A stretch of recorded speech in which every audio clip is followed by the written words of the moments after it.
अस्सलामुअलैकुम वरहमतुल्लाहि वबरकातुहू। आपको हमारे चैनल बाबा लव्स कुकिंग में खुशामदीद है। आज हम आपके लिए बहुत ही झटपट मगर बेहद मज़ेदार मीठा लेके आए हैं।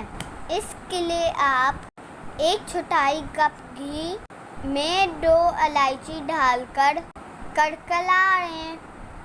फिर इसमें मोटी वाली सवैयाँ डालकर हल्की आंच पे भून लें। ये मोटी सवैयाँ इंतहाई मज़ेदार होती हैं और साथ साथ हेल्दी भी। ये मीठा बहुत ही आसानी से बन जाता है। खासकर रात के खाने के थोड़ी देर बाद तो दिल चाहता है कि थोड़ी चिकड़म हो जाए और ऐसे वक्त के लिए ये मीठा ज़बरदस्त है। हाँ जी, जब सवैयाँ अच्छी तरीके से भून जाए तो इसमें दूध शामिल कर लीजिए। सवैयों की मिकदार यहाँ पे कम से कम 2 कप है और दूध इतना शामिल करना है कि सवैयाँ इसमें डूब जाए।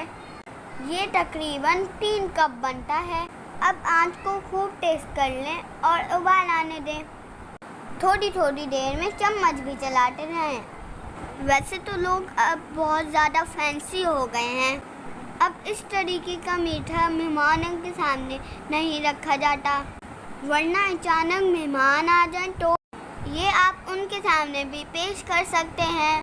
उबाल आ जाए तो आंच आहिस्ता कर दीजिए और इसे कवर कर दीजिए। इसे तकरीबन 10 मिनट हल्की आंच पे पकने दें। जब आप ढक्कन हटा के देखेंगे तो ये सवैयाँ फूली फूली नरम महसूस होंगी। इसमें तकरीबन आधा कप चीनी शामिल कर दीजिए। वैसे आपस की बात है, चीनी की मिकदार आपके अपने टेस्ट के मुताबिक होनी चाहिए।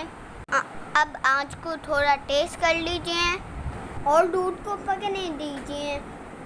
साथ साथ चम्मच भी घुमाते रहेंगे और हमेशा कोशिश करें कि चम्मच सीधे हाथ की तरफ घुमाएं। ये सुन्नत अमल भी है। खाने का खाना, सवाब का सवाब। जब दूध गाढ़ा होने लग जाए इस वक्त इसमें 3 टेबल स्पून पिसा हुआ खोपरा शामिल कर दीजिए। खोपरा डालते ही एक मैजिक हो जाएगा, वो ये कि खोपरा सारा का सारा दूध पी जाएगा। हमें तो अपनी सवैयाँ ऐसी ही पसंद है, चुई चुई सी, गुई गुई सी। अगर आप चाहें तो इसको थोड़ा सा लिक्विड भी रख सकते हैं। लीजिए, आपकी मज़ेदार सी सवैयाँ तैयार है। अगर आपको वीडियो पसंद आई हो तो चैनल को सब्सक्राइब करें, वीडियो को लाइक करें और कमेंट बॉक्स में ज़रूर बताएं। जज़ाकल्लाह खैर।